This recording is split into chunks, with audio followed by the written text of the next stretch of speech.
नमस्कार। आमने सामने में आप सभी का बहुत बहुत स्वागत है। आज हमारे सामने हैं Shri VP Singh Badnore, member of parliament. हमारे कार्यक्रम में आपका स्वागत।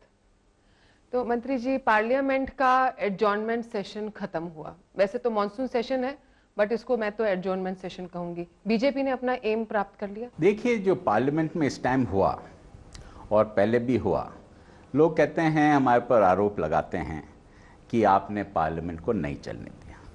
पार्लियामेंट एक ऐसा मंदिर है डेमोक्रेटिक सिस्टम का जहाँ पे डिबेट होना चाहिए, पर जो सिस्टम्स हमारे कॉन्स्टिट्यूशन से पार्लियामेंट में मिला हुआ है कि अगर एक बार डिबेट हो जाता है, एक इशू रेज हो जाता है, उसको फिर दोबारा नहीं रेज कर सकते। और क्या हुआ, हमने शुरुआत बहुत अच्छी तरह से की, एसएम पे डिस्कशन हुआ, इतना लंबा चौड़ा जब डिस्कशन हो गया और उसके बाद में एक सो मोटो एक छोटा सा जवाब शिंदे साहब ने दे दिया और बात ख़त्म हुई। इतनी बड़ा इशू जो रूट कॉज थे उस पर हम लोगों ने बात की, किसी का जवाब नहीं मिला हम लोगों को और वो इशू समाप्त हुआ।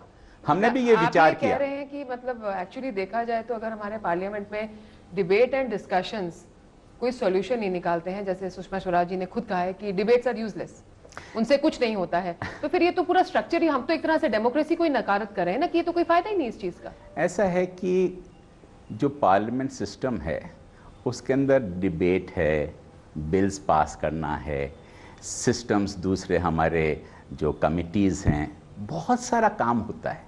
जब अपन डिबेट की बात कर रहे हैं जी, और असम का इशू लेकर मैं चलता हूँ, सबसे बड़ा इशू बांग्लादेशी आ रहे हैं, कितने वर्षों से आ रहे हैं, पूरे हिंदुस्तान के अंदर वो स्प्रेड कर रहे हैं और हम लोग चाहते थे कि इस पर कोई एक्शन लिया जाए, इस पर कोई सरकार की ओर से कुछ डायरेक्शंस मिले, कुछ नहीं मिला।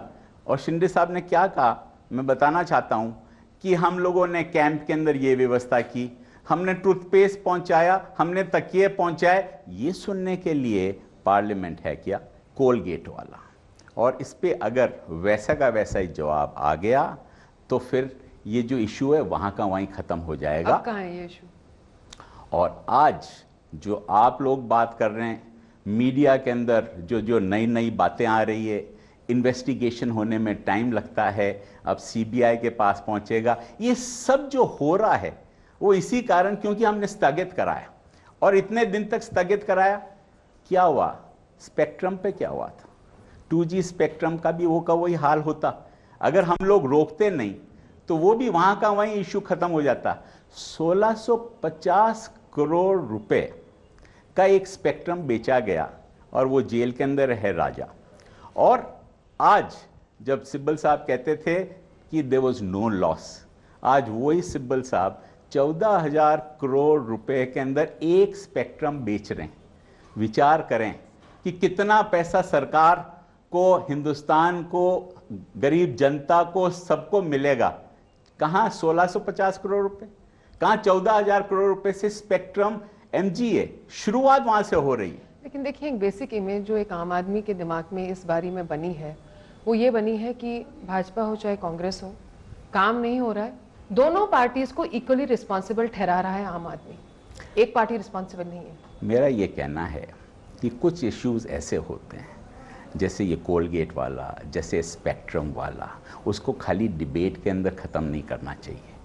और कोई वो तरीका होगा? वो तरीका तो ऐसा है कि सिस्टम्स चेंज होते रहते हैं, परिवर्तन होता तो रहता सिस्टम है। ही नहीं दिख रहा सर। और जो परिवर्तन जो अब दिख रहा है कि जितना अच्छा डिबेट मीडिया में हो रहा है, जितनी नई नई बातें आ रही है, वो सब आ जाता क्या? आप ही विचार करें कि एक दिन के अंदर ये सब बातें आ जाती क्या? लेकिन एक और बात ये भी तो है ना कि अगर इलेक्शन अराउंड द कॉर्नर नहीं होते साल भर के बाद, तो अभी जो कांग्रेस और भाजपा दोनों का एक मुद्दा है कि आम आदमी को बताएं। कांग्रेस कह रही है भाजपा की गलती है, आपकी स्टेट गवर्नमेंट्स ने कहा था कि भाई ये ऑक्शन नहीं होने चाहिए और ये इस तरह से अलॉट होने चाहिए। भाजपा कांग्रेस को कह रही है, कांग्रेस भाजपा को कह रही है। सॉल्यूशन की जगह इस चीज के ऊपर ज्यादा ध्यान दिया जा रहा है कि आम आदमी, भैया ये हमारी गलती नहीं है, वोट हमें देना, इनको मत देना। तो हमें ये लग रहा है कि the topic is going to be obscured, दोनों तरफ से सच्चाई नहीं मिलेगी। हमने क्या कहा? हमने कहा जितने भी कोल ब्लॉक्स थे उनको आप निरस्त किए जाएं और फिर जिनकी गलती नहीं हो तो वो कोर्ट से पीछे लेके आए। आपको याद होगा कि वाजपेयी जी के ज़माने के अंदर छोटा सा मामला था, पेट्रोल पंप्स का जो जितना भी दिया गया था और लोगों ने, बहुत सारों ने ले लिया, काकी साहब पार्टी वालों ने ले लिया, बीजेपी के लोगों ने ले लिया, कुछ कांग्रेस के नेताओं ने ले लिया, सबको निरस्त कर दिया और बहुत सारे जो सही थे वो कोर्ट से जाकर पीछे लेके आ गए। ये क्या यही होना चाहिए था? और ये होता तो डिबेट भी हो जाती। आप कमिटी ऑफ एनर्जी में भी हैं। Already India is facing a shortage of energy और अब जो कह रहे हैं कि और भी आगे जाके प्रॉब्लम आने वाली है, तो कांग्रेस तो यही कह रही है कि वो भाजपा की वजह से है, क्योंकि अगर एलोकेशन ऑफ कोल अभी ब्लॉक्स कैंसिल होगा तो आगे तक जो 5 ईयर 10 ईयर प्लान्स थे वो सब थोड़े थोड़े पोस्टपोन हो जाएंगे, कॉस्ट राइज कर जाएंगी। तो आप ये जिम्मेवारी लेने को तैयार हैं? देखिए, समझने की कोशिश करना चाहिए लोगों को। कुछ भी कह दें उससे काम नहीं चलेगा। 2 इश्यूज बहुत बड़े हैं। 65 वर्ष के बाद में भी आज गांव के अंदर 8 से 10 घंटे बिजली भी नहीं मिल रही है। कोल का इतिहास में जाना पड़ेगा और पावर के इतिहास में जाना पड़ेगा। और पहले अपन कोल के लिए जाएं, 1973 के अंदर नेशनलाइज हो। 1993 के अंदर एक नया सोच बना कि जितने भी कोर इंडस्ट्री है, आपके आयरन एंड ओर, स्टील और सीमेंट और पावर, उसको एंड यूज के लिए मिलना चाहिए। और उस टाइम से एक स्क्रीनिंग कमिटीज बनाई गई और वो लोग ने मांग की और उन लोगों को देना शुरू कर दिया। 2003 के अंदर एक नया चेंज आया। हमारी सरकार ने एक कॉम्प्रिहेंसिव बिल लेकर आए बिजली का। और ये जरूरी बात मैं कहना चाहता हूं कि 3 बार हमारे बिल्स बने हैं, जो एक्ट्स बने, 1910 वाला, 1948 वाला और ये 2003 वाला। 1910 ब्रिटिश राज के अंदर था कि प्राइवेट सेक्टर बिजली उत्पादन करे, बेचे, वितरण करे, सब कुछ करे। और 1948 के अंदर जब हमारी सरकार बनी, आज़ादी मिली, तो उस टाइम उन्होंने कहा कि ये सब पब्लिक सेक्टर में होना चाहिए, क्योंकि उस टाइम नए नए सोच बना था कि सब चीज़ जो भी बड़ी बड़ी जो कोर इंडस्ट्रीज़ है वो सरकार के पास होनी चाहिए। 1948 जो एक्ट बना, उसके अंदर स्टेट इलेक्ट्रिसिटी बोर्ड्स बने और सब वितरण करने बड़े, और वो शुरुआत 2003 के अंदर एक नया सोच बन गया कि प्राइवेट सेक्टर को लेके आए, सब चीज़ मोनोपोली नहीं होनी चाहिए गवर्नमेंट की। और 2003 के अंदर जब ये आया तो 2004 का ये किस्सा है कि एक हमारे कोल, क्योंकि इन लोगों का एक there was a coal rush, सब जिन्होंने सोचा कि कैप्टिव के लिए, एंड यूज के लिए, पावर प्लांट लगाने के लिए हम एक कोल ब्लॉक ले लें। और हमने कभी मना नहीं किया। एनटीपीसी को मिलता है, स्टेट को मिलता है, मिलना चाहिए, कैप्टिव मिलना चाहिए, कोल ब्लॉक्स मिलना चाहिए, बिजली के लिए मिलना चाहिए। ये प्राइवेट सेक्टर जब से आया और जिनका कोई लेना देना नहीं, पान मसाले वाला जिन्होंने बहुत पैसा कमा लिया, जितने आप लोगों के दूसरे जो लोग थे, ऐसे इंडस्ट्रीज जिन्होंने कंपनी फ्लोट करके और लेकर कोल ब्लॉक्स लेने लग गए, मतलब मिडलमैन का काम करें। उन्होंने जब लिया तो उन्होंने सोचा कि हमारे से माइनिंग तो होगा नहीं, हमारे को ब्लॉक मिला, हम लोग बेच देंगे, प्रॉफिट शेयरिंग करेंगे। और उसी के अंदर कितने मंत्रियों का नाम आपके सामने आ गया है। और जो 2004 से ये जो शुरुआत हुआ, ये चला 2006 से 9, फिर 12, और अब ये कह रहे हैं कि इसको ऑक्शन करना चाहिए। हम ब्रेक के बाद अभी वापस आते हैं, आप कहीं जाना नहीं। हमारे राष्ट्रीय नेता सम्मानित श्रीमती सोनिया गांधी जी और हमारे राजस्थान के लोकप्रिय मुख्यमंत्री श्री अशोक जी गहलोत का सपना है कि राज्य के हर गरीब को छत मिले। इसी संकल्प को पूरा करने के लिए राजस्थान आवासन मंडल लाए हैं। गरीब वर्ग के लिए राज्य में 12,000 से अधिक आवासों के निर्माण की अनेक आवासीय योजनाएं। इसी के साथ समग्र समाज के अन्य वर्गों के लिए भी मंडल इस वर्ष 3,000 से अधिक आवास उच्च एवं मध्यम आय वर्ग को मुहैया कराने के लिए तत्पर है।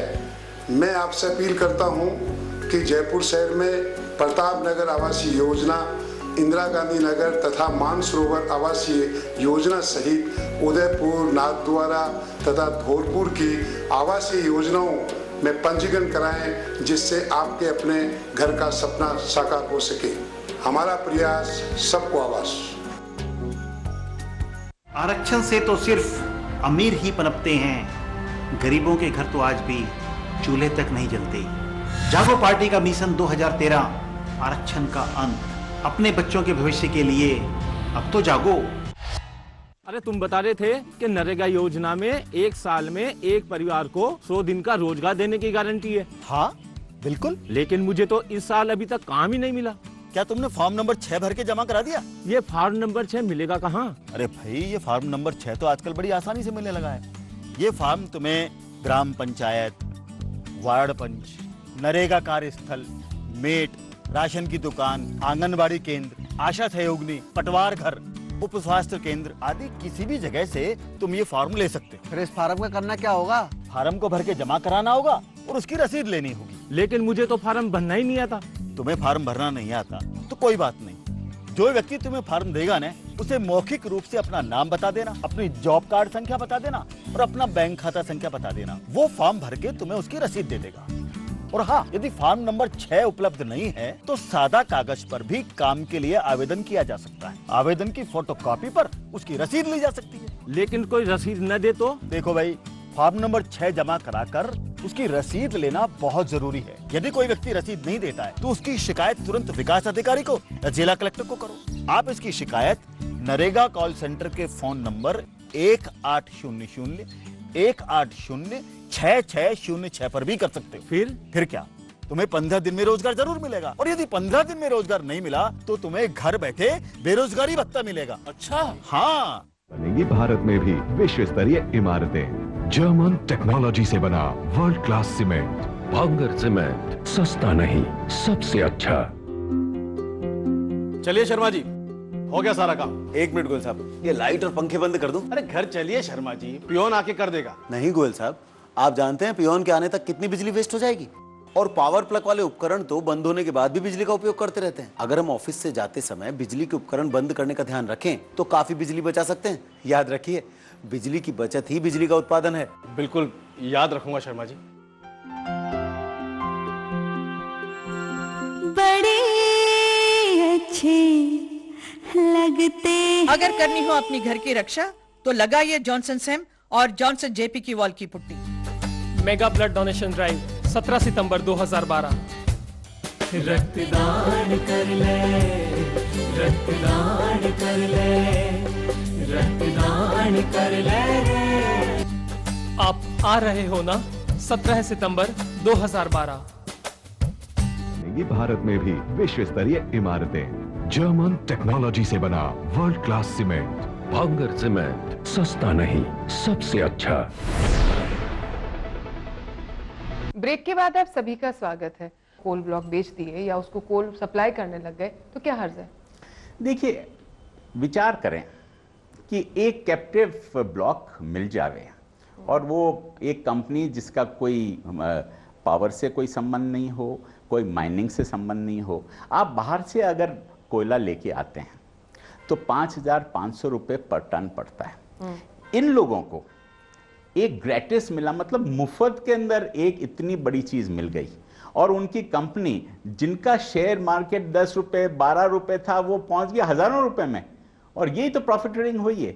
और एक टन इन लोगों को 550, जो ओपन कास्ट होती है उसके अंदर 550 रुपए पर टन इनका कॉस्टिंग आएगा। CIL का आता है 1100 रुपए, बाहर से आता है 5,500 रुपए। विचार करें कितना पैसा बनाया होगा। स्पेक्ट्रम में भी यही हुआ था। 1650 करोड़ रुपए का उन लोगों को मिला, अब 14,000 करोड़ रुपए में बिक रहा है एक स्पेक्ट्रम। इतना ही से ज्यादा फायदा ये एक कोल ब्लॉक लेने से एक एक कंपनी को मिला है। Bhajpa reservation and promotion support करती है। ये जो प्रमोशन के अंदर जो रिजर्वेशन हुआ था, कौन लेके आया था? 2002 के अंदर वाजपेयी जी लेके आए थे और कोई नहीं लेके आया था, हम लोग ही लेके आए थे। और फिर उसको स्ट्राइक डाउन नहीं किया। कोई गलतफहमी लोगों को हो सकती है, हमारे सुप्रीम कोर्ट ने कहा होना चाहिए, 3 कंडीशंस मीट करना चाहिए। वो 3 कंडीशंस पर ही हम लोग भी कायम हैं, सब जने कायम हैं कि सुप्रीम कोर्ट का रूलिंग और हम लोगों ही लेके आए। अमेंडमेंट की फिर क्यों जरूरत महसूस हो रही है? ये तो एक राजनीति हो गई है। पार्लियामेंट से जुड़ा एक प्रश्न, श्रीलंका के प्रेसिडेंट मध्य प्रदेश विजिट करने आ रहे हैं, तो AIIDM के नेवल में उतर के इस चीज़ का प्रोटेस्ट किया है। फॉरेन अफेयर्स स्टेट अफेयर्स है या सेंट्रल अफेयर्स है? देखिए, हिंदुस्तान एक फेडरल पॉलिटी है और हम जानते हैं कि एक्सटर्नल अफेयर्स स्टेट सब्जेक्ट नहीं है, पर संबंध तो सबका ही होता है।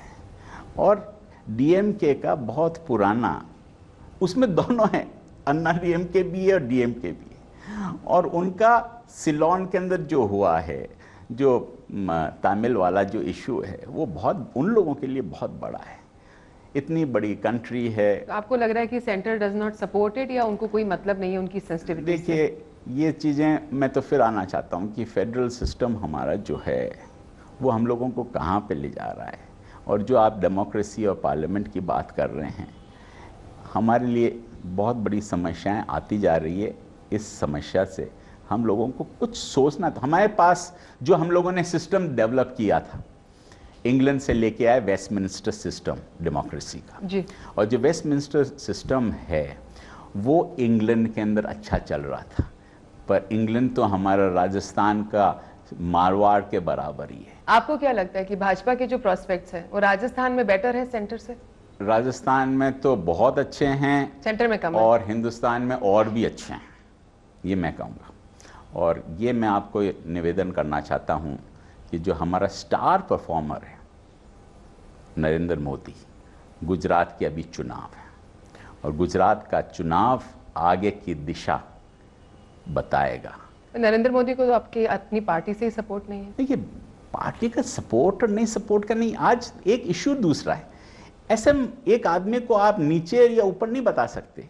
आज हमारा स्टार परफॉर्मर अच्छा या बुरा तो बता सकते हैं। स्टार परफॉर्मर कैसे है?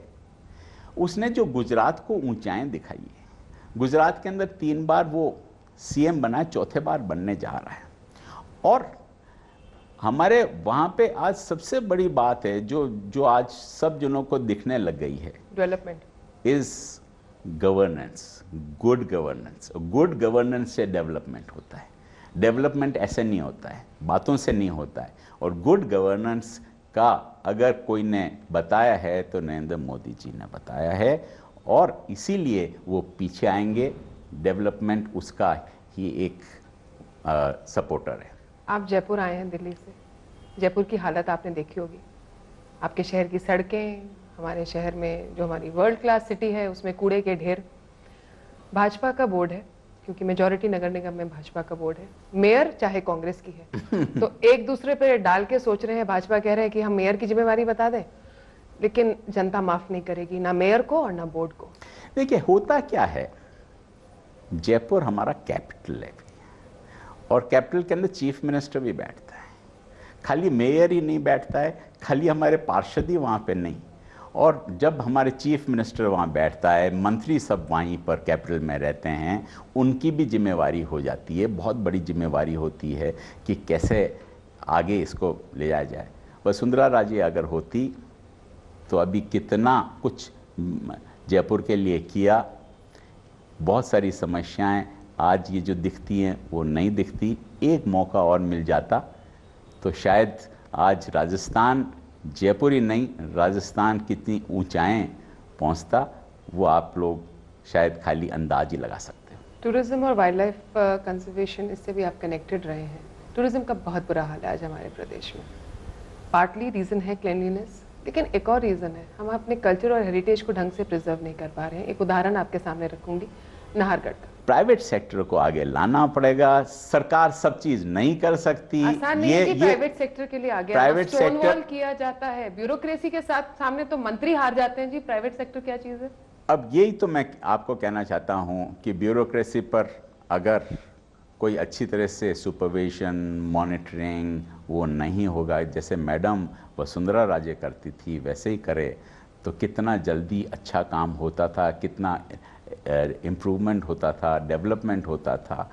तो एक विजन होना चाहिए, उसको लेकर आप चलो तो उन लोगों को भी, वो भी साथ चलेंगे आपके। हम ब्रेक के बाद अभी वापस आते हैं। आप लोग देख रहे हैं आमने सामने।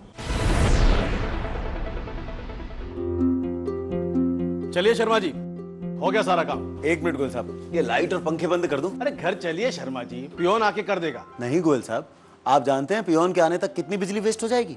और पावर प्लग वाले उपकरण तो बंद होने के बाद भी बिजली का उपयोग करते रहते हैं। अगर हम ऑफिस से जाते समय बिजली के उपकरण बंद करने का ध्यान रखें तो काफी बिजली बचा सकते हैं। याद रखिए, बिजली की बचत ही बिजली का उत्पादन है। बिल्कुल याद रखूंगा शर्मा जी। बनेगी भारत में भी विश्व स्तरीय इमारतें। जर्मन टेक्नोलॉजी से बना वर्ल्ड क्लास सीमेंट। भांगर सीमेंट, सस्ता नहीं सबसे अच्छा। क्यों भाग्यवान, नए घर का नक्शा पसंद आया? नक्शा तो ठीक है, लेकिन इसमें वाटर हार्वेस्टिंग स्ट्रक्चर कहाँ पर है? उसकी क्या जरूरत है? वैसे भी वहाँ बोरवेल में तो खूब पानी है। अजी आज तो बोरवेल में बहुत पानी है, लेकिन कल जब जमीन में ही पानी नहीं बचेगा तब कहाँ से लाएंगे पानी?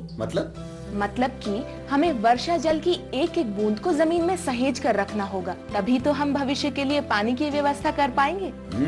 बात ठीक है। मैं आज ही नक्शे में वाटर हार्वेस्टिंग स्ट्रक्चर को जुड़वाता हूँ। बनेगी भारत में भी विश्व स्तरीय इमारतें। जर्मन टेक्नोलॉजी से बना वर्ल्ड क्लास सीमेंट। भांगर सीमेंट, सस्ता नहीं सबसे अच्छा। हमने उठाए चंद कदम अप्रवासी भारतीय मूल और विशिष्ट श्रेणी के उद्यमियों के लिए प्राथमिकता के आधार पर भूमि आवंटन, होटल व्यवसाय को दिया औद्योगिक गतिविधि का दर्जा, रूपांतरण शुल्क समाप्त, जनजाति बाहुल्य और औद्योगिक रूप से पिछड़े जिलों में विशेष उत्पादन प्रोत्साहन राशि, महिला उद्यमियों को 25% और निःशक्त उद्यमियों को भूमि आवंटन में 50% की छूट। औद्योगिक क्षेत्र में 500 से 1000 श्रमिकों के आवासों पर विकास शुल्क में 50% और 1000 से अधिक श्रमिकों के आवासों पर 75% की भारी छूट। औद्योगिक भूखंडों पर अब 15 मीटर ऊंचाई तक भवन निर्माण की सुविधा और नतीजा, औद्योगिक विकास को मिली नई गति, उद्यमियों का सच्चा साथी और औद्योगिकरण का कैटलिस्ट रीको।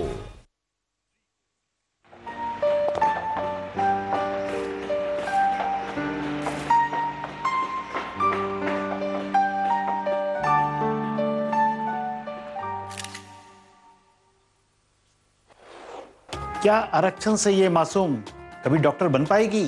जी नहीं, इसे आरक्षण नहीं, अच्छी शिक्षा चाहिए। बनेगी भारत में भी विश्व स्तरीय इमारतें। जर्मन टेक्नोलॉजी से बना वर्ल्ड क्लास सीमेंट। भांगर सीमेंट, सस्ता नहीं सबसे अच्छा। ब्रेक के बाद आप सभी का स्वागत है। आप कैबिनेट मिनिस्टर फॉर इरिगेशन रह चुके हैं सर। इतने सालों में क्या बदला है इरिगेशन में? इस बार भी जब एक बार लगा कि सूखा पड़ने लगा है तो माइग्रेशन की बात आने लग गई और मतलब किसान तो घर छोड़ देंगे। हमारा किसान आज भी बैठ के आसमान ताकता है। कम बरसात होती है तो लोग ताकते हैं, ज़्यादा बरसात हो जाती है जैसे सर तो लोग परेशान होते हैं। मुझे लगता है शहरी लोग ज्यादा परेशान होते हैं कि हमारी कारों में पानी घुस गया। किसान का तो देखिए जिसका कुआं और तालाब भरा है वो परेशान नहीं होएगा।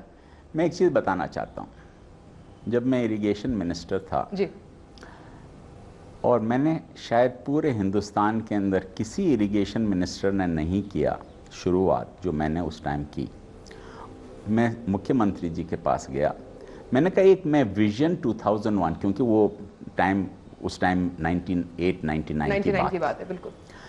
तो मैंने कहा विजन 2001 पॉलिसी लेके आना चाहता हूं जो वो आगे तय करेगा 50 वर्ष तक कि इरिगेशन पानी की समस्या कैसे हम लोगों को हल करना चाहिए, क्या हम लोगों ने गलतियां की है उसको सुधार करना चाहिए। नया सोच, फिर कह रहा हूं नया सोच लेकर आए हम, और उस टाइम मैं लेके आया था। कभी भी वो डॉक्यूमेंट निकाल कर आप देख लेना, विजन 2001। और उसमें क्या किया मैंने, जो आज सबसे बड़ी समस्या है, एनिकट पे एनिकट पे एनिकट बना देते हैं बिना सोचे समझे। एक बांध बनाया, उसके ऊपर 50 एनिकट बना दिए, 10 एनिकट बना दिए, वो बांध भरेगा कैसे? और वो आपने अगर बांध एक नदी पर बना दिया, क्योंकि हमारे पेरेनियल रिवर्स नहीं हैं। जब पेरेनियल रिवर्स मतलब पूरे साल तक जो नदी बहती है, ऐसी नहीं है। तो ऐसा बांध अगर आपने बना दिया तो उनका क्या होगा जो अपस्ट्रीम एंड डाउनस्ट्रीम में रहते हैं। गांव जो बांध के नीचे हैं वो क्यों आए उस नदी पे? वो इसलिए आए कि नदी के किनारे सेजा के लिए आए कि हमारा एग्रीकल्चर रहेगा, हमें पानी की समस्या नहीं होगी। और दुनिया के अंदर सब जगह, नाइल पे देख लें, अमेज़न पे देख लें, जितने भी गांव या शहर बसे वो नदी के किनारे इसलिए बसे। और यहाँ पे क्या हुआ, बांध बन गया। आपने दूसरा सीसीए, पानी जो बांध का था वो दूसरे आदमी को दे दिया, नदी सूख गई और वो मर रहे हैं। उनके न तो सेजा रहा, सेजा का मतलब एग्रीकल्चर नहीं रहा, उनको पानी की भी समस्या हो गई, जब कभी पानी की समस्या सैकड़ों वर्षों तक नहीं थी। क्या ये सोच ठीक था? और इस पर मैं एक लेके आया, इसको कहते हैं राइपेरियन राइट्स। किसी ने विचार तक नहीं किया कि राइपेरियन राइट क्या होता है। भीलवाड़ा क्षेत्र में आप ड्रिंकिंग वाटर की प्रॉब्लम को कितना सॉल्व कर पाएंगे? वो कि वही समस्या है। लेकिन ऑपोजिशन का क्या कोई रोल नहीं है हमारी डेमोक्रेसी में, सिवाय ये कि मतलब ऑपोजिशन हम तो, हमारी सरकार भी आएगी, हम इस पर विचार भी करेंगे, पर हम लोगों की सरकार बहुत कम समय के लिए आई है और जब भी आई है विकास हमने ही किया। भी आपने उदयपुर में मीरा मेडपट गर्ल्स हॉस्टल की इनॉग्रेशन हुई थी और आपने उसमें 25 लाख रुपए दिए हैं। एक बहुत अच्छा कदम है गर्ल एजुकेशन के लिए, लेकिन उसके बावजूद राजस्थान बहुत पिछड़ा हुआ है। बहुत सारी चीज़ें सरकार पर नहीं छोड़नी चाहिए और प्राइवेट सेक्टर की तरफ देखना चाहिए। आज जो इंस्टीट्यूशंस का मैं डायरेक्टर इतने दिन से हूँ, बोर्ड पे हूँ, मेयो कॉलेज गर्ल्स स्कूल जी, आज हिंदुस्तान की नंबर 1 है और 25 वर्ष के अंदर हम नंबर 1 पे पहुँच गए और उसका मैं बोर्ड पे रहा हूँ। शुरुआत भी उसमें भी मेरा बहुत बड़ा योगदान था। हमारी एक स्कूल चौपासनी जो बहुत दिन तक बंद पड़ी हुई थी, वो चल नहीं पा रही थी, हमने उनको ब्रांड नेम हमारा मेयो कॉलेज का दिया मयूर के नाम से। और आज आपको मैं बताना चाहता हूँ कि वहाँ लड़कियाँ लड़के जो आए और फर्स्ट ईयर के अंदर हमारे 1000 बच्चे आ गए हैं। स्कूल शुरुआत होती है तो दूसरी तीसरी क्लास से होती है, हम 7th क्लास तक पहुंच गए और इतनी अच्छी इंस्टीट्यूशन कभी देखने जाएं।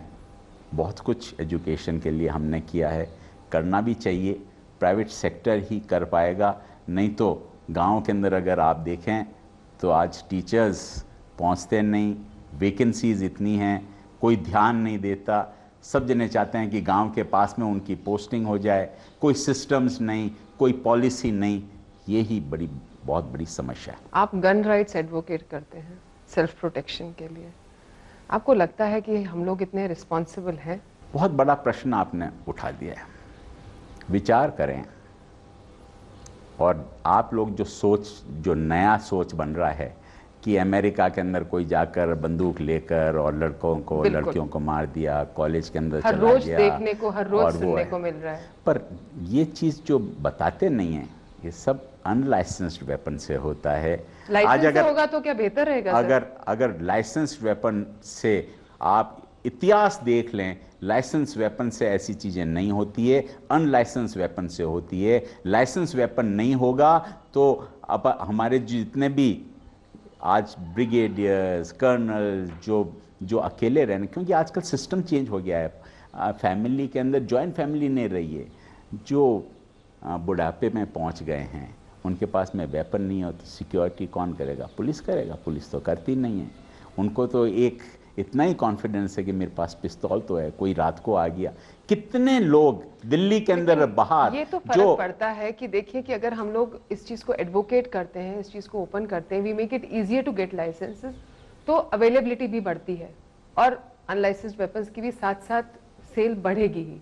वो चीज को शायद रोक नहीं पाएंगे। जैसे आपने कहा नथिंग वर्क्स, सिस्टम तो यहाँ काम नहीं करते, उसको कैसे रोकेंगे? मैं यही कह रहा हूँ कि कुछ हमारे तो सिस्टम, मैं एक इंटरनेशनल कॉन्फ्रेंस में भी गया था, वहाँ पे भी यही बात हुई थी कि आपके वेपन्स का क्या सिस्टम। मैंने कहा अमेरिका जैसा सिस्टम नहीं है कि दुकान पे जाकर जैसे आप सब्जी लेते हो, एक राइफल लेके उठा के ले आए और जाकर चला दी उसको, वैसे नहीं है।